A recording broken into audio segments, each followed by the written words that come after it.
Remue ménage. Remue ménage.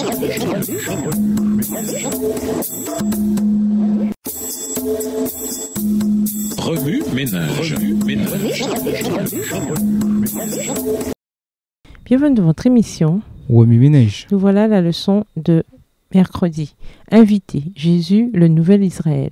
Aujourd'hui, certains des chrétiens qui croient en Jésus doutent cependant des récits rapportés dans les livres de Moïse. Il semble qu'ils veuillent accepter la personne de Jésus tout en rejetant le témoignage de Moïse. Ils spiritualisent les récits de l'Exode et les considèrent comme un simple matériel spirituel ne reposant sur aucun fondement historique. Cela devient un problème lorsqu'on se rappelle que Jésus a cité avec autorité l'Exode et les autres livres de Moïse. Par exemple, Marc 12, verset 26, Luc 16, verset 31 et Luc 24, verset 27. Jésus a affirmé que rejeter Moïse, c'est le rejeter lui-même. Jean 5, versets 46 et 47. Une foi honnête en Jésus doit prendre au sérieux les écrits et les affirmations de Moïse. La vie, le ministère et la mission de Jésus ne peuvent être correctement compris sans tenir compte de l'histoire d'Israël, telle que consignée dans les livres de Moïse.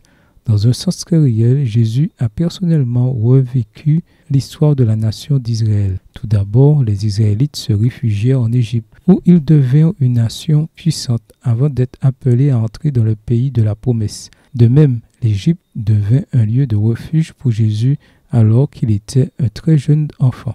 Matthieu 2, les versets 14 et 15. Tout comme Jacob, renommé Israël, Genèse 32, le verset 28, avait 12 fils, Genèse 35, le verset 22, Jésus appela 12 disciples, Matthieu 10, verset 1 à 4, qui allaient répandre et multiplier ses enseignements dans la vie du nouveau peuple de Dieu. Au fur et à mesure que les enfants d'Israël se multipliaient, ils devenaient une menace pour les Égyptiens, ce qui entraîna des persécutions et des tentatives d'extermination. De la même manière, les premiers disciples du Christ se multiplièrent rapidement, acte 2, les versets 4 et 5, mais furent considérés comme une menace pour le peuple, si bien qu'on essaya de les détruire. Décidément, la croissance de l'Église était loin de se dérouler dans un cadre idyllique. À l'instar de la nation d'Israël, la vie du Christ suivit un modèle de difficulté. Alors que tout semblait aller pour le mieux dans son ministère, il dut inévitablement faire face à de grands défis et à des menaces pour son œuvre. Le ministère du Christ se développa de manière exponentielle, comme le rapporte l'évangile de Marc, mais comme un trop grand nombre de personnes réclamant son attention constituait une menace constante pour le succès de son ministère, Jésus essaya de détourner l'attention pour éviter de susciter de l'opposition. C'est pourquoi il demandait parfois à des gens qu'il avait guéris de n'en parler à personne.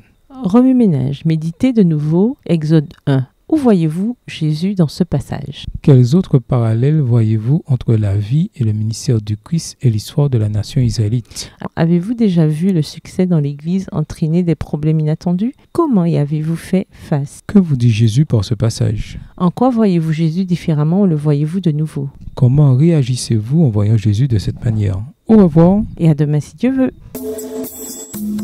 Remue ménage. Remue ménage.